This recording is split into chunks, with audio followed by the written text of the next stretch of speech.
Hi, I'm Willie Bryson from Let's Go Fishing. Today I'd like to talk about river and river structure. The reason I want to talk about this area is so that fishermen can be confident to go to any river, anywhere, walk in, have a look around, and say, there's where I want to start fishing. It's very easy to understand, but a lot of times we just walk up, we see a nice body of water, and we just wade right in and hope there's fish there. But if you take your time and think about it, it doesn't take long. If you walk up to the bank of any river, you can actually look around and spot the best places that'll hold fish. So this will give you a better opportunity of catching more fish when you're going out fishing. And it's not all geared to one river. So let's go fishing. I've been fly fishing for 60 years and still have not seen it all.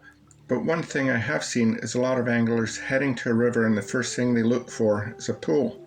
The pool's a great place that holds fish, but sometimes the fish are there to conserve energy, or find cooler water within the depths of the pool, or recover from a traumatic experience. The pools usually present a slow drift where you can cast your dry fly and let it slowly drift, or do a slow retrieve pulling it towards you an inch or two at a time. This would represent an injured fly that may get its second wind and fly away, which would attract the fish to strike. When fish are actively feeding in a pool, you'll see lots of fish action on top of the water. But a lot of the time they're resting after sitting in faster water feeding on bugs or insects that come to them through faster water. While sitting on the bottom of the pool, you may have better luck using a weighted nymph to get right down to the bottom.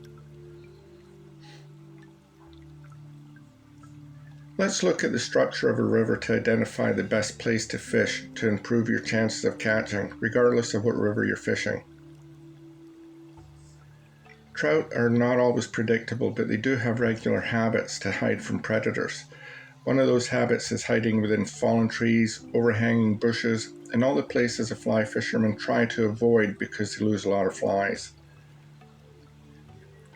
In a typical river, you'll find similar structures no matter where the river is, and based on those structures, they produce different ways of moving food toward a waiting fish.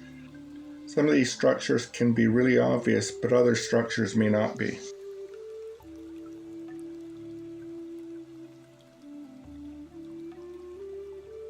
In all rivers, you'll find riffles, runs, pools, and tailouts, and within each of these areas, they create different structures that change the flow of water where feeding fish are sitting waiting for their food to flow by.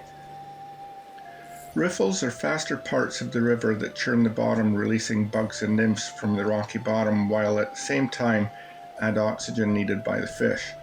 The downside is it takes a lot more energy for a fish to stay in these areas for a long period of time without getting tired. It's always good to identify these areas and cast your fly to find some feeding fish. Unlike the still water of a pool, the fish need to make quick decisions as a fly, nymph, or streamer is fed into their lane to determine if it's food or not. A slow decision means the food has passed over them and now well down the river.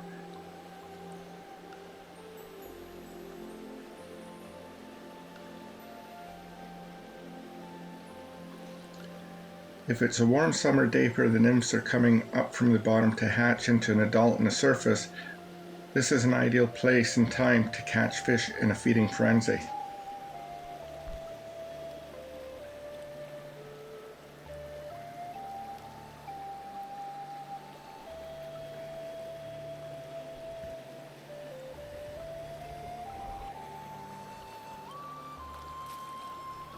The faster flowing water we call riffles continues downstream and becomes a run.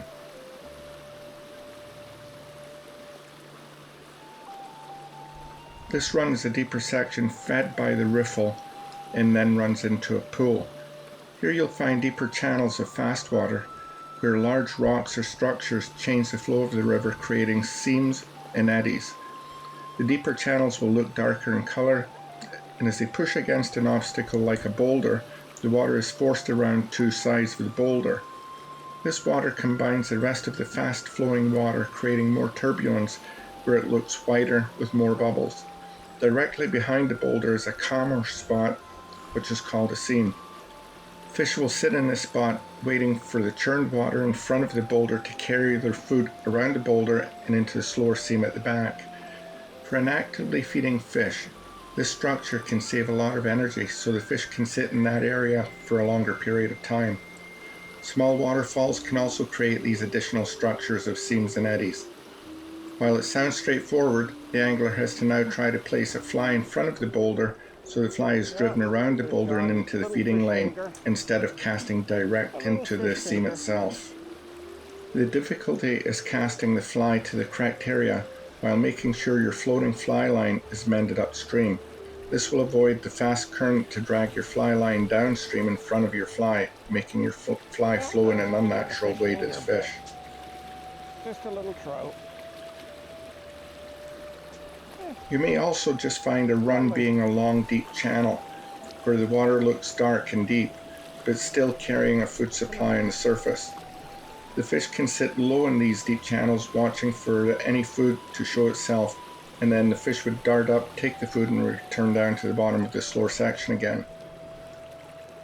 Again, fishing these spots means the angler needs to make sure the dry fly line does not drag the fly. To do this, I find the easiest way is to cast downstream, placing your fly in the dark channel of the run with an upstream bend to allow your fly to reach the target area first. You can also identify the feeding zone of the fish by watching for bubbles floating on the surface.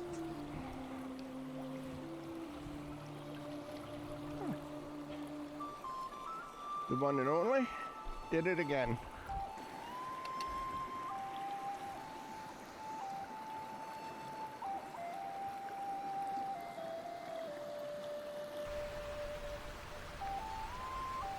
So we have the fast, shallow riffle that feeds the water into a deeper run.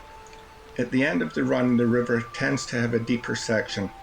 This slows down the flow of the run and settles in one section, which is called a pool.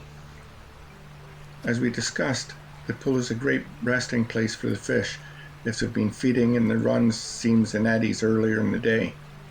My favorite pool is like a lazy river, where there's still a flow, but very slow through the entire pool. Because there is still movement of the water and a great holding spot for fish, the angler can then change their choice of fly from the small bugs and nymphs presented in the faster water.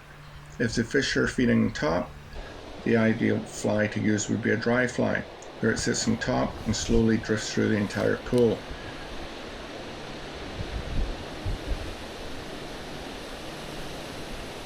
Small gentle movements of the fly by pulling the line will create ripples and get the attention of the fish below.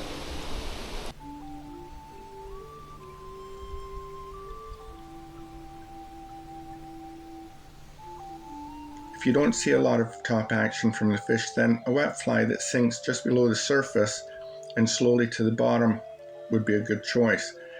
Again, you can let this drift with the current and do a slow retrieve by pulling your fly line in an inch or two at a time.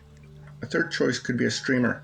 Since these flies imitate a small fish, you can cast at the top end of the pool, let them start to sink, and then create different movements of fly by changing up your retrieval methods.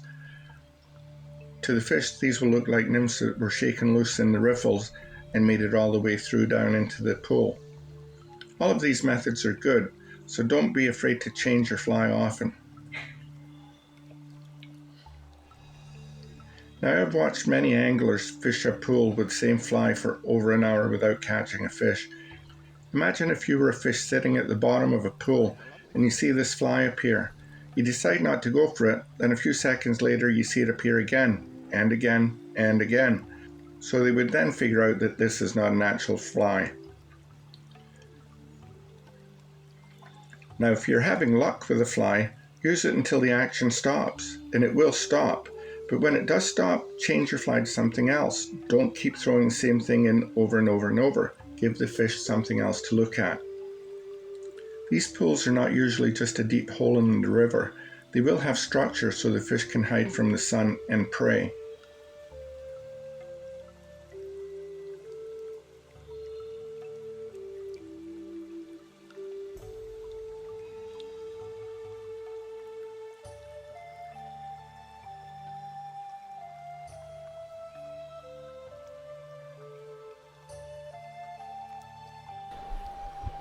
As the pool starts to shallow at the end, the water starts to speed up again, pushing more food to the fish.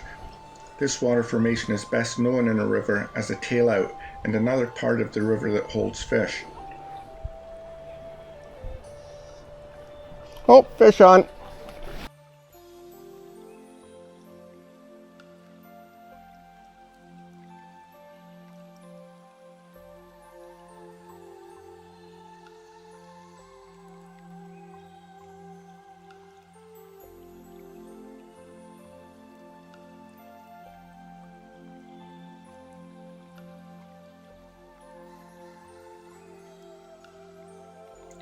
You'll find all of these larger structures, riffles, runs, pools, and tailouts in all rivers over and over again.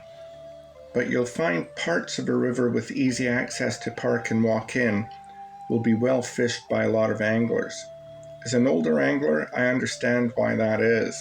However, if you hike up or down the river, you'll find all kinds of bends in the rivers that hold those same structures again and again. So don't be afraid to wade up or down the river to find a quieter section for you to fish by yourself. Another suggestion if you're new to the area is to go on Google Earth. Pull up the river you're looking for, see where the access point is, and then just follow the river up or down on the map, and you will actually see where there's bends and rapids and riffles before you even leave the house. And when you get to your spot, spend a few minutes looking at the different structures. You don't want to wade through an area that's holding fish, scaring them away. When you identify the riffle churning up the oxygen from the bottom, you'll see the bubbles floating in top down the run, through the pool, and into the tailout. The river is actually showing you the best places that hold fish. Thanks for watching. I hope you enjoyed this video. If you did, please subscribe to the channel so you can join me in all my adventures when I go out fishing. In the meantime, take care, stay safe, and tight lines.